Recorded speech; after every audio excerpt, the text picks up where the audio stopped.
the Gauntlet. Let's go. If you smell what the Gauntlet is cooking.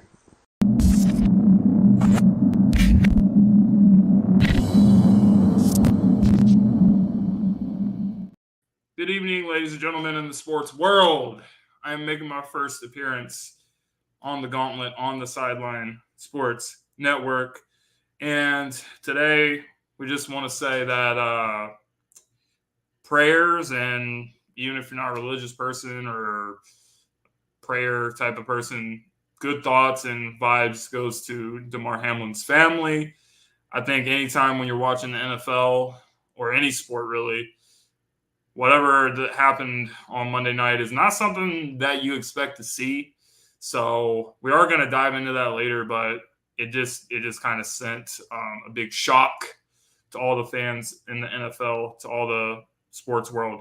So prayers and everything goes out to them. I really want to say that. But we have some good stuff to talk about. The NFL playoffs are coming. Everything is going in the cool direction. Gauntlet Grinders, all that kind of stuff. But I'm going to get the crew in the building now. First up, we have Detroit Dom. What's up, Detroit Dom? Oh, yo. How you doing? Good, bro. Good to see you for the first time this year. And then we got Denzel Snipes. Still feel like I ain't seen y'all since last year, man. What's going on? What's good with it? Don't go there. Since last year, but you guys appear to be the same group of degenerates, and we got, last but not least, JT in the building. What's up? Say it again for the people in back. I'm just happy to be with all my degenerates in 2023. Speaking of that, we're going to talk about, like, what crap are we leaving behind in 2022? Never going back to that. New year, later. Focusing on the good stuff for this year. But all right, boys, we know what the show is. We know what we start with the show off with. Are you guys kidding me? Are you guys kidding me? Sports Morons of the week, guys. So who are we going to start it off with? Who wants to take it? If anyone has Sports Morons. Go ahead, Jay. Okay, let's get the obvious elephant out of the way. And you know what? I'll just dig up the tweet, man. Go ahead. I think Tyler actually sent it to me as well. I first saw it. He also sent so there was a tweet that was sent out by Skip Bayless during when Demar Hamlin was down, that generated a lot of controversy. And he said the following. He said, "No doubt the NFL is considering postponing the rest of this game. But how?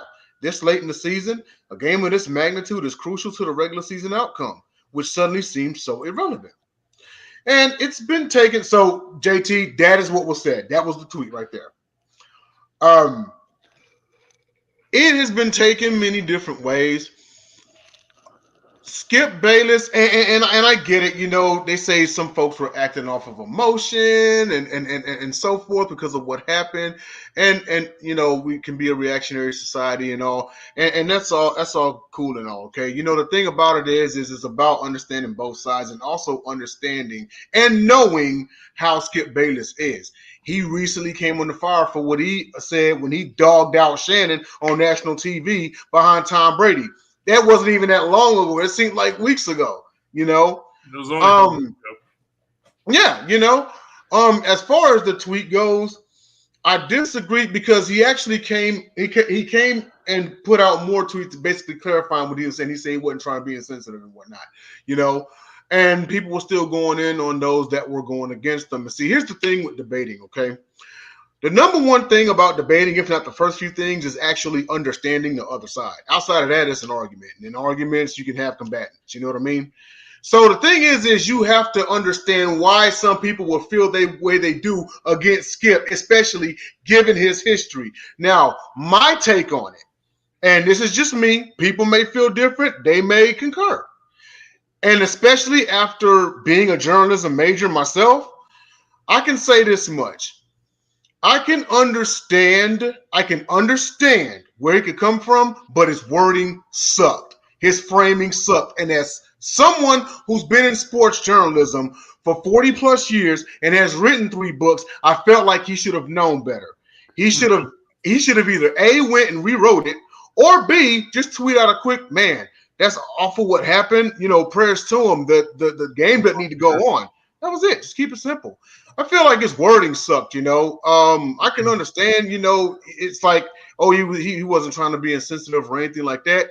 It just didn't come across like that. There was a way better way to say it. But that's my take on it. Dom, go ahead. Real quick on that, and then I'll do mine. There's a couple ways you could look at it.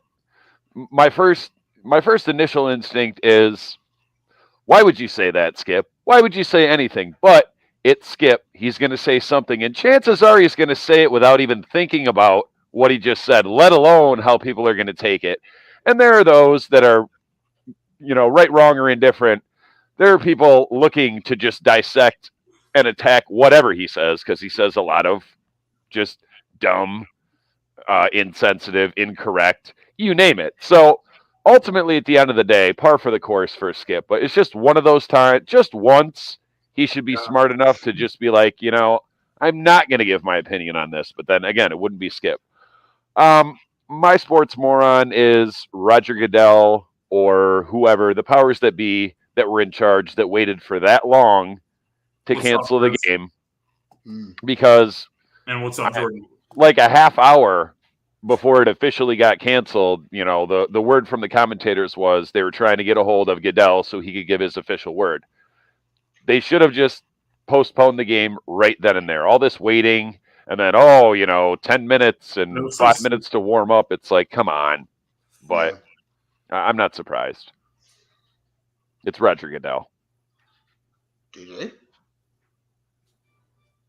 I don't actually think Skip was a moron, and I don't necessarily have any of the feelings that everybody has about the situation.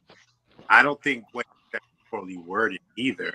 I think it's just the timing of it. But I think he asked the question that whether we want to agree with it or not, it was a viable question.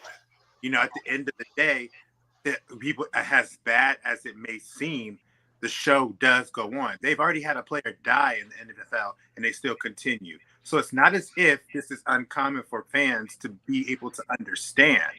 So I think it's just now we've seen it live for people, because you had to, back in the 70s when Chuck Hughes, you would have TV like this or streaming, everything.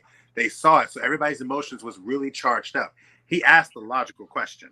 And whether we want to agree with it or not, he asked something that at the end of the day was going to be asked regardless. It was just the timing. It's nothing wrong with what he had said, because I was thinking it too, to be very honest with you. I wasn't sitting there going to say it, but that was the difference between what the problem was with what he said and how he said it. And so for me, I don't really have a moron. I just did want to dive into that. I understand the both sides of everything, but I do know in this world we pick and choose when we want to use a possibility, life and balance, to show that we have empathy or show like that. So it's like in this case, you never heard of the guy. He had something happen that was horrific, but we've had players that have life and death situations happen on the field before. There was a Buffalo Bills player, I think a couple 4, 5, or 6 years ago, who almost had his neck snapped. Johnny Knox bent backwards, almost broke his spine. Those are life-threatening death injuries as well. And so I do agree that, you should have canceled the game. But I do agree as well that question, unfortunately, as bad as it is, has to happen, whether we liked it or not.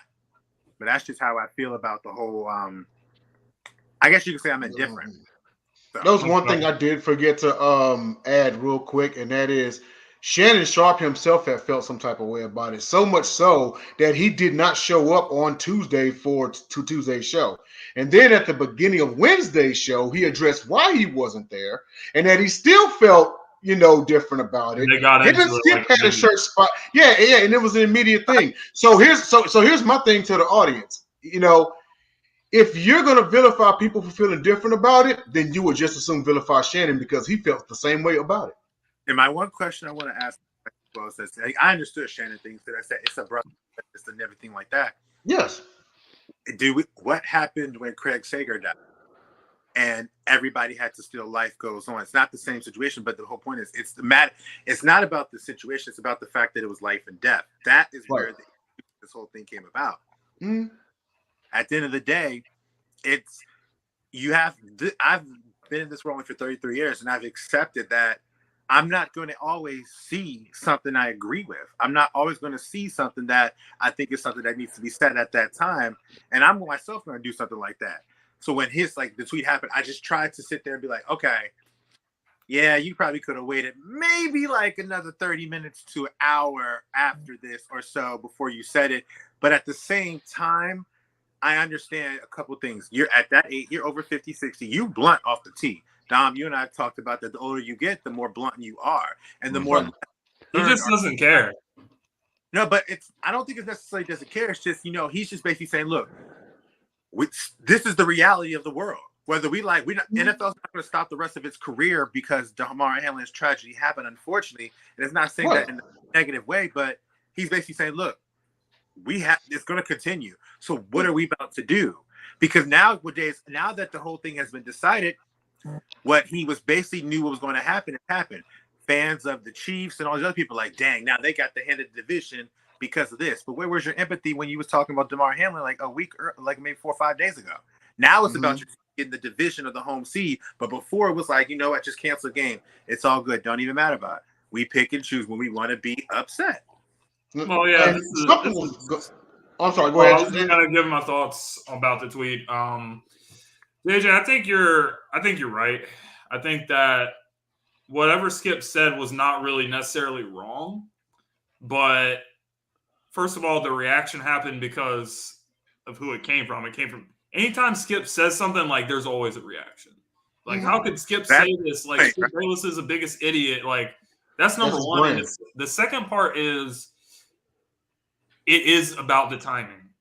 I just think that what he said is not really wrong, but like it was a little bit tone deaf. Like everyone was extremely concerned for Damar. And when you say something like that, like right after something like that happens, people are going to be pissed. They're going to be like, well, why are you not thinking about this guy? You're thinking about when's the game going to happen? Like, who cares about the game?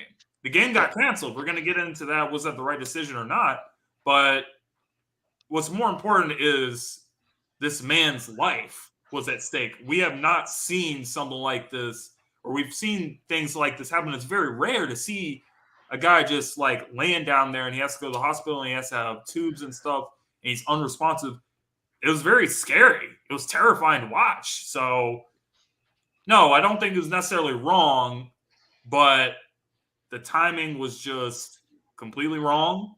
And it was very tone deaf by Skip. But it's Skip being something was going to be off about it. Like, if you're defending Skip, that's cool. Just know that it's not going to be 100% right. Something's going to be off about it, either the wording or the timing or whatever it is you deem. Because the fact remains is we saw a man almost die on the field. So you can't blame people for reacting the way they did. No, I agree. Suffice it to say, the next time Skip reads the room will be the first time Skip has read the room. But he doesn't care. Not necessarily. I disagree because when there was some times of I remember specifically watching Undisputed episodes when he wanted to talk about the racial tension topics, and it was a very tense situation at the time. He read the room and still was able to manage on that point. He just had a bad moment. How many of us know how to read the room, but we've had a bad moment? It is a bad moment. And at the end of the day, in terms of Skip and the reputation that he has, I think people put too much investment in thinking that he's supposed to be this actual guru of sports and stuff. He's a fan. Some topics he's good in, some topics he's not in. Some topics his fanatic came out, and some topics he don't. The whole situation with Shannon, I knew that was the response from him. He loves Tom Brady. He probably would trade his life or herself for Tom Brady. So that part just got Shannon, because Shannon's sitting thinking like, okay, whatever. Now Shannon may be done with him, but his reactions and some of the things he does, I pick and choose when I know Skip is serious, when I know Skip is just talking. Like, this is the same guy that literally said after Dak came back and overtime in his rookie year to beat Philadelphia in overtime, that was the greatest game, the greatest drive in Cowboy history. He's all for shock value. and he did make the mistake with this whole situation. But I just don't think we are. I think at this point in time, people have to look at themselves and be like, you know what? Whether he's sincere or not, your mind is made up on Skip. Because if you saw somebody that said something that you were actually a fan of, and they said this tweet, you'd be more willing to see him give him his apology, to see him clarify. But as opposed to somebody like Skip, who you don't care for, you see where I'm going with that? Like, you see how I'm saying? Like, it's just, I definitely, no, I see that. It's just, and if that's what Skip is. Skip is for shock value. His brand, how he makes his bread, is off of that. You know what I mean? It's just the wrong. But it wouldn't be Skip. Grizz said that Skip was probably happy when Tom Brady got divorced, so he could buy him a ring. He might not be wrong on that. He might leave. Skip may leave Ernestine for Tom Brady. Since we brought up the Tom Brady situation, like that was very unprofessional by Skip, and Skip was clearly emotional and being a fan, like what JJ just said. So, like, the fact that Shannon was so upset about this whole situation about the tweet, and then that whole situation happened, like, well, it feels like things are starting to fall off the rails with Undisputed. So, would you guys be surprised if we saw Skip and Shannon like split up? I wouldn't. I don't think that. I think this situation with Skip and Shannon after the Demar Hamlin, not about the tweet, was more about how he kept interrupting him, because that was Shannon's point the entire time. So I don't think it's less. I don't think he respects his opinion, even though sometimes he may not like him. He wasn't like, not once did he come in and say, "Oh, you fool of this." As soon as he cut him off, that's when Shannon got upset, because then Shannon is like, "Look," but I think you're right. I hear you on that, but I just haven't seen it be like this level. No.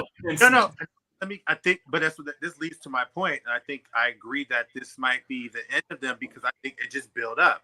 I think it's been building up over time. And remember, we had the situation in the past that she even bumped into it. She's not even on the show anymore. She was good at that. Joy Taylor was on the show. She left across the right, literally 15 feet away.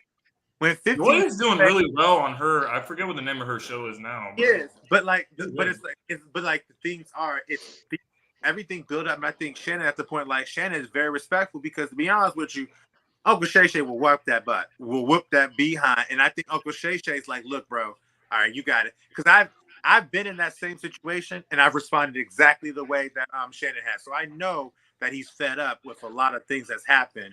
And let's be honest, Skip is a cocky mofo. Y'all remember that letter he said to Jamel Hill at the situation at ESPN? And like, Skip has a track history. Oh, he's cocky until he gets humbled. Until Jalen Rose called him out on basketball. Until Richard Sherman told him he sucked at life. Skip will get put down. Better at life. He is far from invincible. And that was before Richard Sherman became Richard Sherman. Like, that was when he was first starting to become really good. Oh yeah, that was before. Like, don't match me with in the early days of First Take, like even before Stephen A. Smith was there. There was a time that he was calling Chris Bosh Spice. Disrespecting the man's name. I watched that clip the other day. He brought him on the show, and he was calling him Bosh Spice to his face. I think that was kind of a gimmick, because he called Shaquille a whale. He called him Shaquille. Yeah, but Chris Bosh told him that he didn't like the fact that he was messing with his name like that, and Skip was like, "Okay, Bosh Spice." Like, it was so ridiculous. But he kept on doing it. You should have went Jim Everett on Jim Rome and just. That's exactly what I was thinking. You remember what happened when that Jim Rome almost had a hand for him. Oh, okay. He's like, "I bet I will." All right, boys. Well, we spent like 20 minutes talking about Skip Bayless, so yeah, that's time that we will not get back. So we're gonna try to not talk about Skip Bayless this much in 2023. So player of the week, guys, is Torry Holt. Torry Holt was a part of the St. Louis Rams teams that won the Super Bowl, beat the Tennessee Titans. That offense was known as the greatest show on turf. It was one of the best offenses of all time. And he was a part of one of the best wide receiver duos that we've seen, with him and Isaac Bruce playing together. So what do you guys think about Torry Holt? What stands out for his career when you think about him? I can't remember who said that. It was, I think, Dom. And I think we were all in a group chat, and Jordan Dom loves Pennington, the greatest show on he's turf. watching. Yeah, because Dom, I think you was going at it with Jordan Pennington, because Pennington said the coldest receiver combo was Manning Harrison, and you said it was Holt Bruce. Am I correct? Correct. Okay, yeah. Wait, pause. You mean Reggie Wayne and Marvin Harrison, not Peyton Manning? Did he say? Did he? Oh, wait, I'm sorry. You It knew was it. yeah. Peyton Manning was Okay. not no damn wide receiver. No. Wayne Harrison and Holt Bruce, but and then Manning got brought up or something like that. But anyway, let's see. It's debatable. He was a first rounder out of North Carolina State. He won the Super Bowl, the greatest show on turf, of course. He's a one-time first-team All-Pro, one-time second-team All-Pro, 7-time Pro Bowler. In 2000 and in 03, he led the NFL in receiving, was receptions leader in 03. He's on the 2000s All-Decade team. He caught 74 touchdowns in his career, 1,300 yards receiving. He had 920 receptions. Torry Holt. The question is he going to get in the Hall, and is he deserving of it? I feel like he is. 7-time Pro Bowl, and I mean, like, I know nowadays they say Pro Bowl's joke, whatever. Back then, it was taken like a lot more seriously. Should he have been All Pro a few more times? Maybe so. And not to mention, we tend to bring up old Madden games on here. Like, one time we had Mafia on, and I said, man, Madden 03 is one of the best Maddens of all time because that Rams team was sick. Torry Holt was the reason why. Him and Marshall Faulk. Man, like that right there, that Rams team was sick. Holt was a staple part in it. But I'll swing it to Dom, man. Your thoughts on Torry Holt, dude? 03? 03? Madden 03? Most of my thoughts and opinions about Torry Holt are well known. I actually found out a couple things that I did not know, because my beef always was that there's several players ahead of or below him. Oh, wait, yeah. Okay, now I remember. There is a few players below him, receiving yards wise, that are in the Hall, and he is not. Those two being Andre Reed and Steve Largent.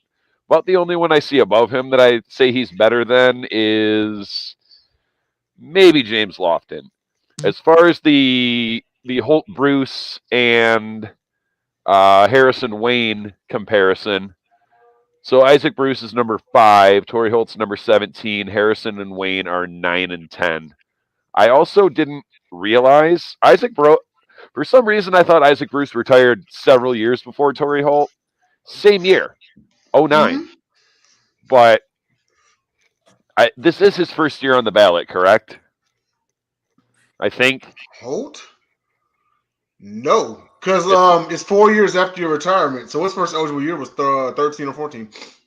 Oh, wow. Yeah. So he really might not get in. That's terrible. Now I don't have anything else to say. Well, I think Torry Holt is the number one receiver in terms of yards for the year of the 2000 to 2010 decade. I think he's the leading guy, and he's on all 2000s all-decade team. Yeah. No, but I'm talking about like as far as the one who has the most receiving yards of any wide receiver from that 0 to 2000. That will put him on there. Yeah. Mm-hmm. The argument. Just one more thing, JJ, you can go, because I heard it on sports radio. They say Torry Holt is Hall of Very Good because he was never the best player at his position at any time, which may be true. But neither was Isaac Bruce, if we're being honest. Like, at the end of the day, like, they were both great receivers. And they were back in the time you had to do. That's like half the Hall of Fame. He just did well in the system. You had to Mike Mark's system. But I know Torry Holt was a difference maker. Like, one of the reasons why they won that 99 Super Bowl is they added the element of speed along with Isaac Bruce. Like, he could go. They had Mark Barron talked about earlier this week where he was on the kick return. I said, here's Hakeem, and jogging down the field, and they were like 30 yards ahead of everybody. So he was that burner type. But I love Torry Holt. I love him. I murdered everybody and anyone every time when I played with the Rams on Madden with him because he just was literally like 97, 98 speed. He was a great wide receiver. And, like I said, the wide receivers is going to be a lot of disappointment in this world because there's so many. There are so many guys like you talk about Torry Holt and all that he's done and everything that he does.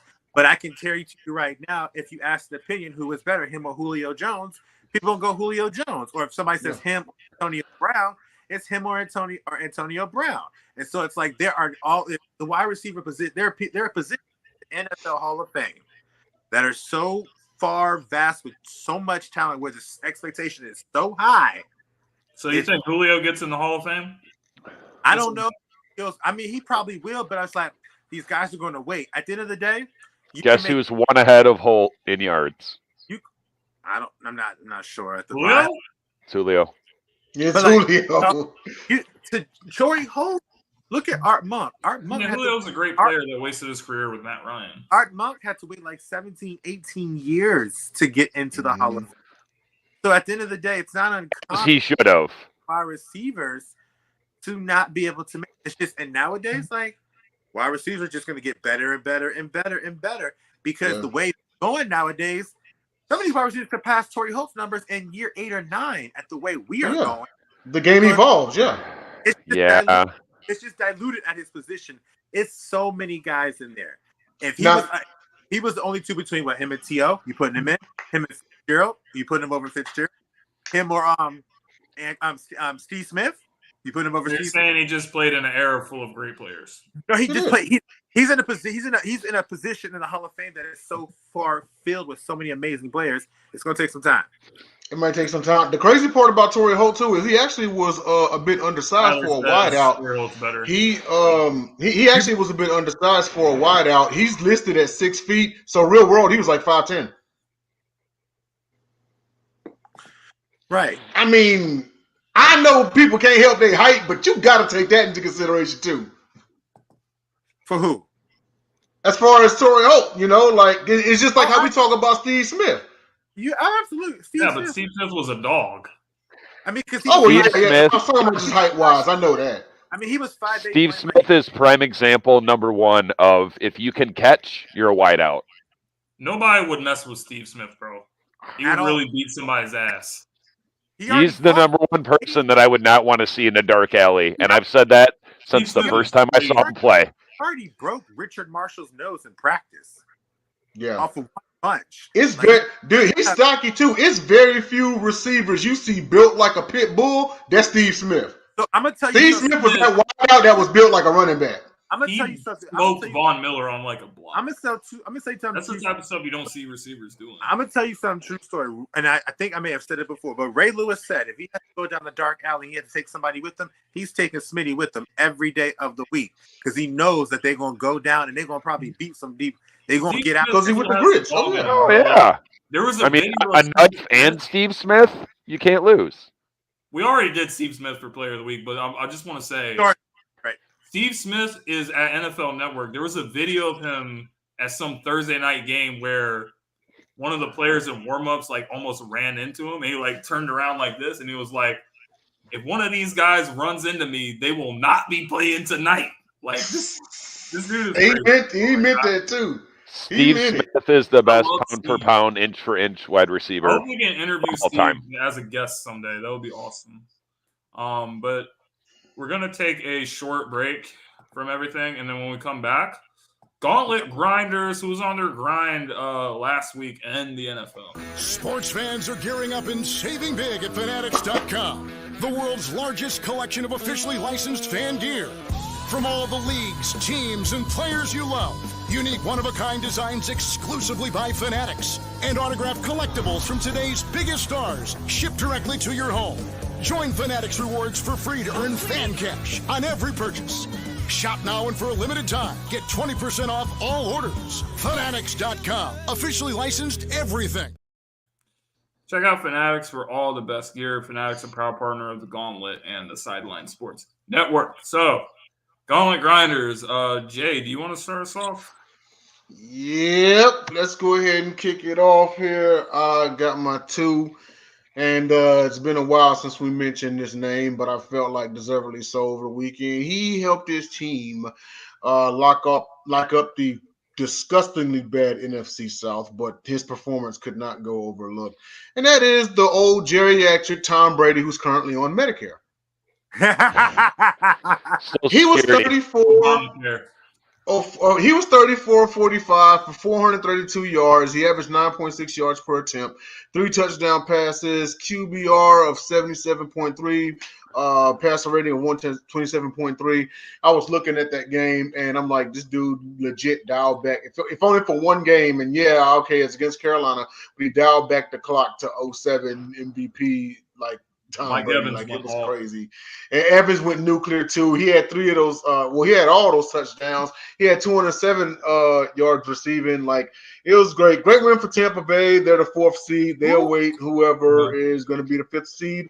And for my AFC Gauntlet Grinder, I got Austin Eckler in a win versus the Rams, 31-10 in the Battle of Los Angeles. He had 10 carries for 122. He averaged 12.2 yards a clip and had 2 touchdowns. He also added another 4 receptions, 39 yards. Chargers are in the playoffs.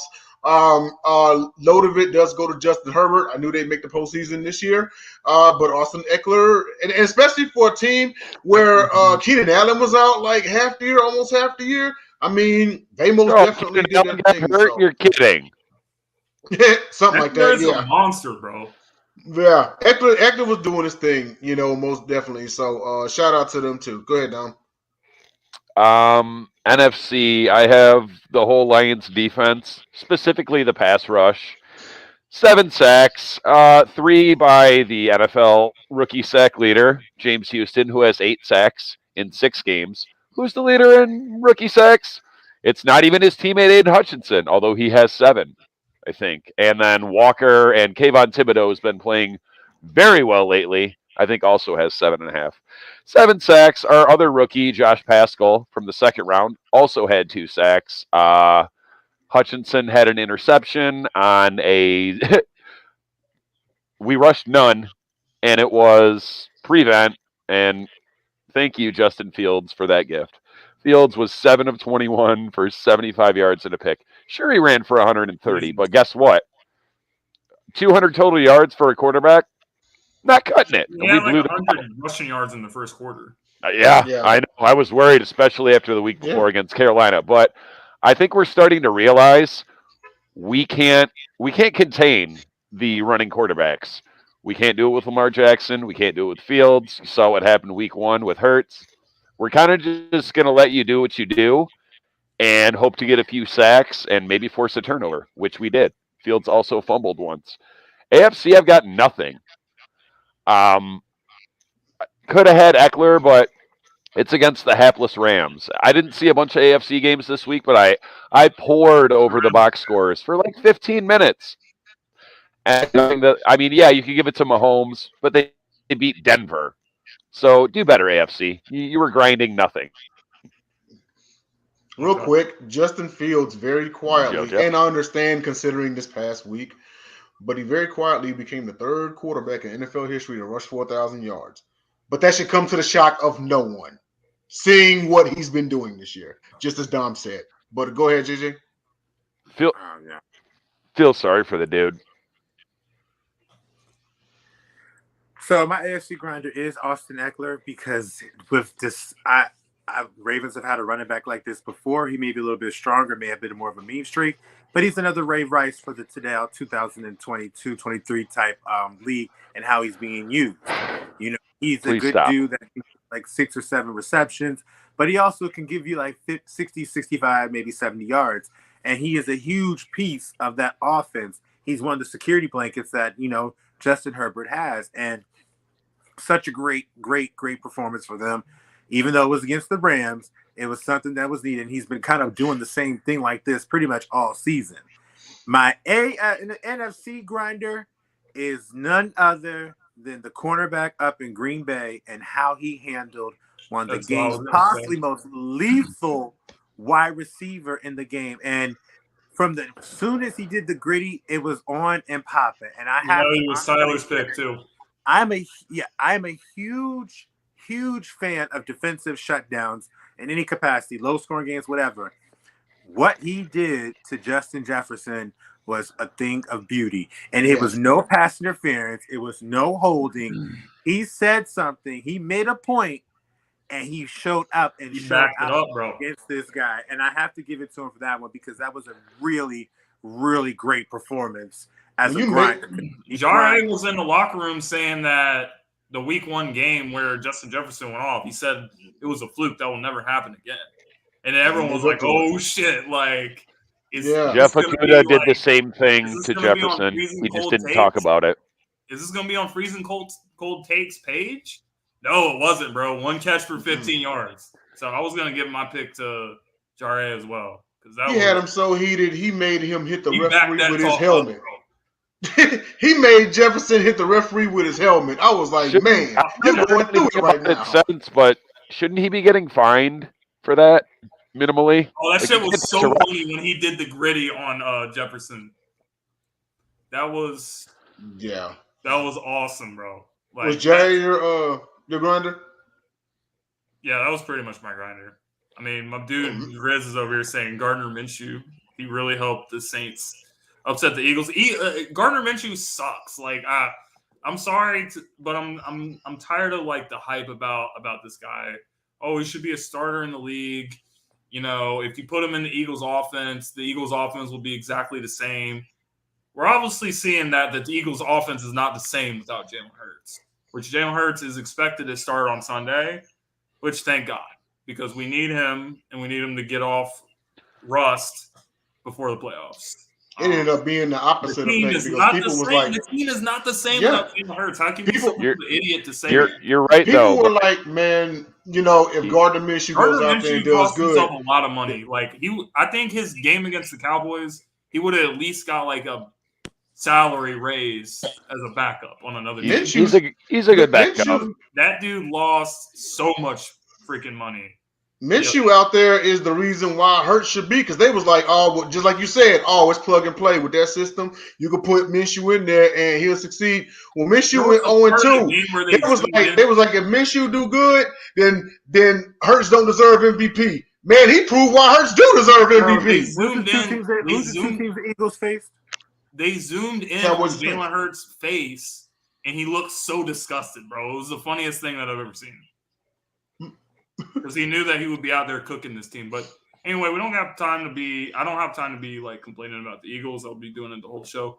So we got to talk about the Damar Hamlin incident that happened. And like, what was your instant reaction to this? What did you guys think when you just saw the play and then you just saw the man just laying on the ground? What were you guys thinking about that? Because to me,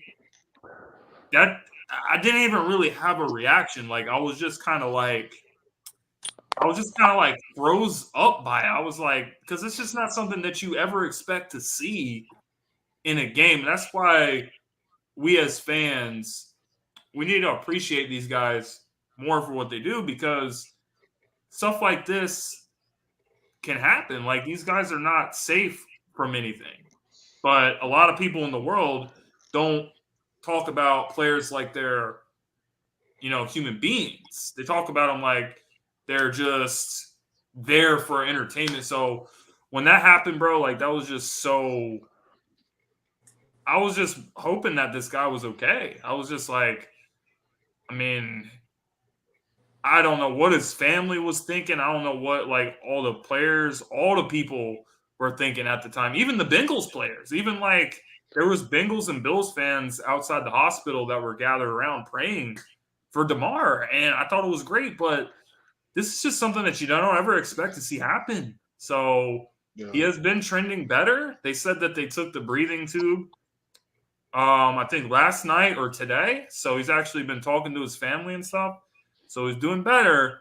But I hope that everything gets to going in the right direction. But to me, it was just a moment of pure shock that I can't remember a time I watched an NFL game and I felt like that before. If I'm being yeah, I mean, same. I go. Can I?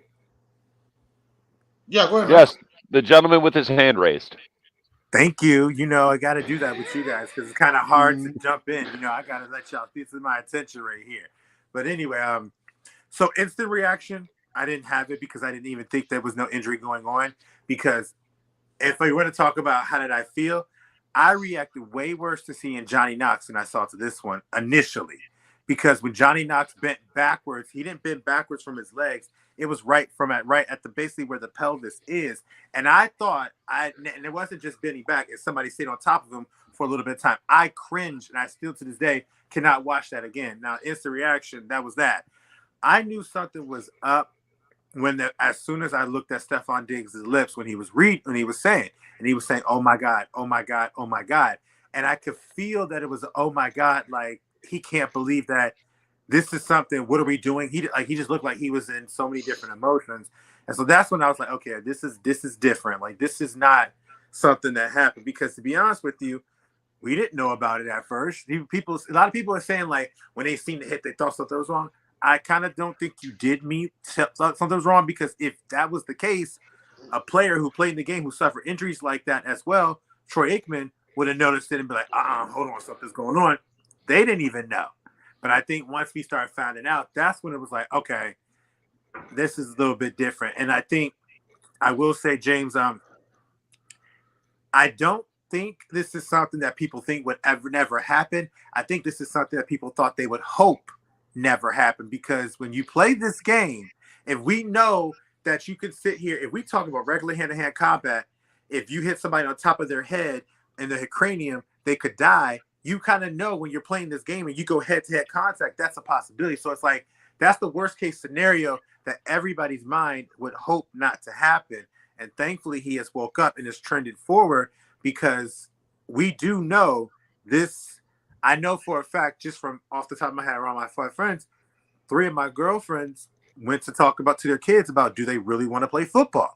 Because now it's just something like that. You see it, and it's just changing the tide. And I'm happy that he's okay. And I love the tidbit where they were saying the doctor gave him a little notebook, and he wrote, "Did we win?" talking about the game. And the doctor said, "Yes, you won. You won the game of life." Like, I thought that was so beautiful, because they're like, it shows that he cared about it. But he's like, you don't even realize what happened. You just waking up. He has no idea or no recollection of the time he went down to the time he went back up. To him, he thinking like he just went knocked out cold for maybe an hour or two. He doesn't know that he'd been out of it and been on a life and death situation for the last couple days. But seeing that message from them, and I was like, yeah, the doctor knew and appreciated that he cared about the game. But he's like, yeah, you did win. You won the game of life. And for the fact that some people may not always make it, it's the game of life. And it's the initial, this story, it was just like, wow, I'm glad he's okay. I'm glad he's okay. Yeah, for Dom? sure. So I had the game on, but I wasn't paying super close attention, so I didn't see the play happen. And then, I mean, like anything else, if you don't know what had happened and you just see a stoppage of play, you tend to look away. I think it got up like Bacon Grizz. I think it got up and went to the bathroom, came back, and it had been a few minutes, and I'm like, wait, what's going on? And then I see all the players kneeling down, and I still didn't know what happened for sure, because they didn't say anything specifically right after it happened. And I was like, oh man, this is not good. And then I'm sitting there, the longer it went on, I'm like, oh no, this is really bad. And is it going to be like a Mike Utley thing? And I'm like, I hope I see him on the stretcher with the thumbs up. Didn't see that. They brought the ambulance on the field, and I was like, oh, this is really bad. And then I got even more worried, later on that night, and then the whole next day, because you didn't hear much about updates, anything positive. And I'm like, is this guy is he gonna live? Is he gonna be okay? I don't know if he's ever gonna play football again. It's crazy though, because his family won't want him to play football again after seeing this happen. But right, we'll have to see. I mean, it's it's a freak accident kind of thing, but I'm kind of shocked that something like this hasn't happened before. Because I mean, it's a violent game, and John Madden, and I say this all the time, but John Madden said it best. I also just want to say real quick, because Grizz brought this up. Bart Scott also could have been a Sports Moron of the Week for saying that T. Higgins is the reason why what caused this to happen. I just think that was really ridiculous, and even Demar's family was actually sticking up for T. Higgins. And right. T. Higgins stayed right there. That would classify to me as a moronic comment because at the end of the day, there's no logic to prove that T. Higgins is the one that said, you know what, I'm gonna take you out. And I promise you, it was just so ridiculous. Like, how could right. you even say something like that? That would be more moronic to me than Yeah. Generally in the game of football, you would think Demar's family was like, "Nah, T, it wasn't your fault. Like, don't feel bad." And I thought that it was a football play. He was fighting for extra yards and trying not to get tackled.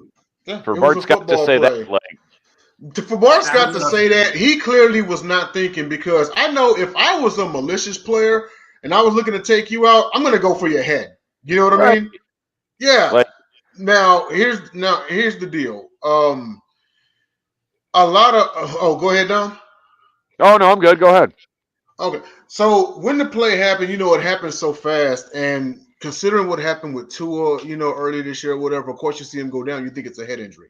Now, with that being said, there's so much focus on head injuries, and rightfully so, given what we've seen, not just this year with Tua, but over the past years. But there's not enough focus. There's not enough focus on chest trauma. I'm gonna read you something, and you can feel free to look this up. But on the set of Rocky IV back in the mid '80s, Sylvester Stallone, Dom, you might know this. Sylvester Stallone actually had a conversation with Dolph Lundgren and said, "Hey, in the fight scene, if you really try to knock me out, we can make it look official." So when the camera started rolling and Dolph Lundgren really tried to fight him, he hit Sylvester Stallone in his chest so hard, Sylvester Stallone called for a cut. He got rushed to the hospital. Mm-hmm. Dolph hit this dude in the chest so hard, Stallone's heart semi-dislodged and hit his ribs. He was laid in the hospital for some time before he went back out to that set. Now, with that being said, I was listening to a doctor concerning the Damar Hamlin play, and he said there's actually one spot on your chest where if you get hit at the wrong place at the wrong time, it can jump your heart. And that's exactly what happened to Damar Hamlin. It's like a 2,000,000 to 1 odd, and he happened to be that 1 odd that night. And he'd been heavy on my heart, this week and everything. And so hearing this improvement definitely is great. Definitely a blessing his end. T. Higgins was one of the ones that stayed, man. You can't sit there and say the things you do, and I get it, but at some point in time, it's like, he wasn't being malicious. And you've been on the field, Bart. You know better. You've seen malicious hits. Really doesn't. Usually, 100% of the time, they're going to go for the head. You know what I mean? Because it's faster. I could do faster and probably more damage deliberately hitting you in your head than I would any other body part, save for your Achilles or whatever, But I mean, yeah, that was just an outlandish comment. But and you know what, with Damar Hamlin, and this is true to a true football player's mindset, is he came out of that and the first thing he asked was, did we win the game? All he cares about is sorry to cut you off, but you know what that reminds me of? Think about Gary Bertier, Remember the Titans, where he was sitting there yelling at the screen, and the doctor come in. He's like, "Get the heck out of here! We losing right now. I ain't got time to be thinking about what's going on with me." That's what it is. That's what it is, And considering Damar Hamlin's, backstory and everything, and people have to realize, football is all a lot of these guys know. So he comes out of it. Yeah, he's gonna ask, "Hey, did we win the game?" And understandably, yeah, you know what I mean? Because if you're in the NFL and you're a starter, you're very good at your job. Yes, very good. I mean, let's face it. As much as we sit here and talk about trash players, at the end of the day, they are professionals. So if we talk about a trash player, they're essentially the worst of the best. Damar Hamlin is no slouch. Except for Jalen Reagor. Damar Hamlin is no. I know we're not going to talk about him, but whatever. Jalen Reagor is like the $5 toy at KB's, but you know what he is? He's a master thief. Paychecks. He did kind of rob the Eagles. Is he more of a thief than Jamarcus Russell? No, because Russell was the number 1 overall, number 1 and number 2. The Raiders was just fucking. I'm sorry, they was just stupid at this time. For some reason, I knew you were gonna say something about Reagor. I knew it. I mean, it was dumb. It was dumb picking him in the first place. But you can't get more lower than paying sipping on syrup Russell $63 million, and his only standout game was beating Notre Dame. It's the Raiders. But the doing nothing. And this is late stage senility Al Davis.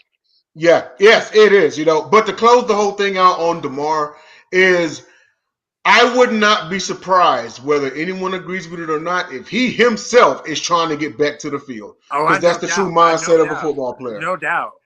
That's the true mindset of a football player because he's going to be watching himself and monitoring himself a little bit more, but he feels he's going to try to get back to the field.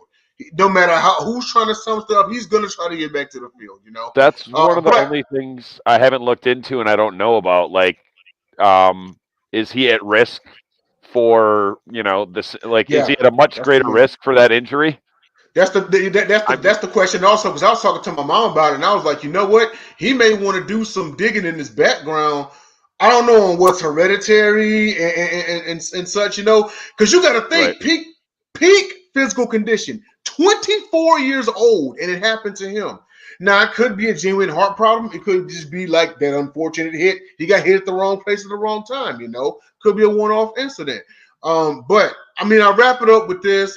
Shout out to him. We glad you here. Here's to your improvement. Whatever decision you decide to do, think about yourself and your family before you make any calls. And that's all I got.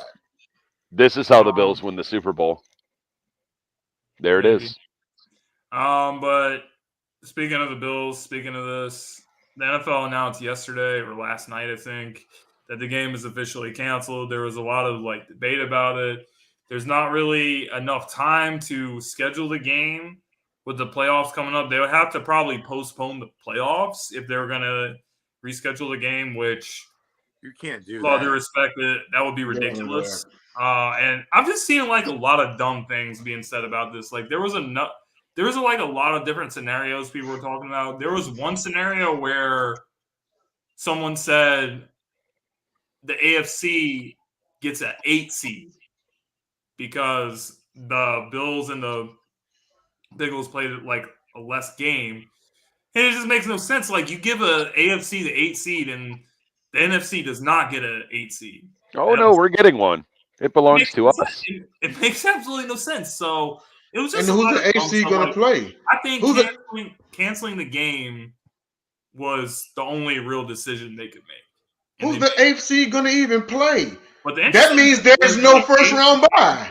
It could be played on a neutral site. Why do people act like we have not seen irregularities in NFL? Strike season, there's been so many different situations out here where there's been irregularities. This is just one of those that just be a little asterisk to there, but it doesn't mean those teams are going to be in the playoffs regardless. Those teams are going to be there regardless. The reason it's a much bigger deal, it's the old men in the desert, if you catch my drift. Yeah. I know JJ. It's the old men in the desert. This actually reminds me of 9/11. If you guys remember when that happened, it actually pushed the NFL a week, and for the first time ever, the Super Bowl was played in February. And a few years later, it became a regular practice to play the Super Bowl in February. Thing is that event happened way early on in the season, so they could actually have time to do something about it. This late in the season, that's a bit too late to do anything about it. I think it's unfortunate. And, shout out to Megan on the Sports Moron last night. She said, in any scenario that you throw, someone's going to lose out. It's not going to be a perfect scenario. Someone's going to lose out, So I thought that it was right. And also considering they already got the playoff schedule, they already got the championship game ticket slotted, the Super Bowl ticket slotted, and everything. And imagine pushing back the Super Bowl for another week after all that's pre-planned, all that's set up, because it's not just the game. They can do that. Somebody can't go because they got to work. They talked about this. They talked about this during the pandemic. It's also but they already had a plan built in. They could push it back up to a month. You also can't be so advocate of player safety, but then try to scrunch in 3 games in the span of a week. Doing that would put the Bills and the Bengals at a major disadvantage. The only other thing that was even remotely bad, other than what happened to Damar Hamlin, was I was looking forward to this game all freaking year. Oh, I think it would have been a great game. I'm not. So, and the thing is, and this is a part of me because We'll have to see I if had they play again. I had 3 players left to hit my joint, and it was Diggs, Chase, and Mixon. And Mixon and Diggs got off to great starts, and then the game happened. You got a refund though, didn't you? Yeah. So who has the 1 seed right now in the AFC? Chiefs. If they beat the Raiders, they lock it up. So the Chiefs. And then I think because of them canceling the game, the Bengals have won the AFC North. Correct. Yep. And the Doesn't Ravens matter. are locked The in only wild difference card. is where's Joe Burrow going to beat Patrick Mahomes, in Kansas City or Cincy? Apparently Kansas City. Well, it Maybe. depends because if Kansas City loses, then they're saying if the Bills and Bengals played again in the AFC Championship, it could be at a neutral site. It could be a We don't neutral know. site, yeah. If the Chiefs don't handle their business, But they can't do it in LA. the Chiefs are probably still the favorites of the AFC, but I don't know, man. We said that last year. That's what we said last year, and it didn't happen. So we'll have to see. But non-sports topic, guys. It's 2023. Let's not just New Year's resolutions, but like what's something that you guys had in 2022? Doesn't necessarily have to be really negative or overly negative, but you're just like, I'm leaving this crap in 2022. Anybody want to go? I'll go, and I had it for much longer than the last year. For all of my child and adult viewing life of as a Lions fan, leaving same old Lions in 2022. Hopefully. Are you going to leave Chargers going to Charger in 2022? No, it just got pushed back a week. We talked about this. He's going to push it back every week until it loses. Well, Dom, technically it's the 2022 season, so you wouldn't be wrong. I'm just going to say that, like, everything in general, like, anything negative, like, I just want to make 2023, I just want to make it, like, a really positive year. I think a lot of good things are going to happen, I hope, for all you guys, and I hope some things happen for me. But, you know, anything negative, any, like, negative energy, whether it's people, whether it's, you know, any type of situation that I have to walk away from, anything like that, any negative self-talk, getting in my own head, getting in my own way, that's the crap that I'm leaving in 2022. And I'm just going to tighten my focus on, you know, trying to achieve all the goals that I'm trying to achieve. So mine is a little bit more serious than what Dom's was, but that's just. Oh, no, bro, this is serious. I'm We leaving haven't won a playoff game since I was 11. I'm 42. I know, but the same old Lions in 2022. What are we here talking about? The Lions are going to Lion, bro. Like, I've seen several times in the last few weeks where the same old Lions lose that game. Matt Stafford loses that game. No more same old Lions. Brand new Lions. Chargers going to Charger. Oh, that's undefeated. He can still say that until the Super Bowl is over. Well, they're definitely not going to make it to the Super Bowl, bro. Like, I don't know. They're probably a wild card bounce, I would say. I don't know. Okay. It depends who they play. Let's just get there. JJ, go ahead, man. We had 3 wins last year. Who predicted us to be in the playoffs? Nobody. You're still not in the playoffs, though. True. Got more work to do. JJ. What am I leaving in 2022? I would say, real talk, leaving my crazy ass coworkers behind. Excuse my language. That's what it really was. Excuse me. I'm just sitting there and say that. Like they do too much for me. No, but leaving all ideas of what I was and was, like, you know, just leaving all negativity behind in the sense of not only that's not going to happen ahead, but me getting involved in it. You know, me losing part of myself in it. And now it's just all about, you know, the laser light focus that, you know, James, you had alluded to. And, you know, James, you know, I've had a one-off conversation about some of the things that we talked about in terms of like what we plan on doing moving forward. And it's really just doing and getting back to where I used to be in terms of how I felt about life and all the things that you did. And, as well known, Dom, you've been on Sip Off, Jay, you've been on Sip Off. It's a refinement process going through me right now. And it's just enjoying it every day because it's always something different that I can see when that negativity is heading here. And then I can even acknowledge where I have here. And I couldn't do that last year. So I'm leaving the ability not to do that last year and being able to come in this year and be like, it's cool. We good. We're leaving all the negative crap in 2022 today, guys. Yeah. So I guess that's it, gentlemen. So we want to thank everybody for watching the show tonight. We had Tyler in the house. We had Jordan in the house. Grizz is here all the time. Reaper's here all the time. All the guys, thank you guys for watching the show. Thank you guys for tuning in. It's such a great time to have you guys in the comments be a part of the conversation. We really enjoy that. So we hope to see you guys next week, next Saturday night, and we'll make our preview for the NFL playoffs. So with all of us here, Happy New Year. Love, peace, and pork chop grease. Have a safe weekend. Pork chop. All right, boys. Pork chop grease, I just heard.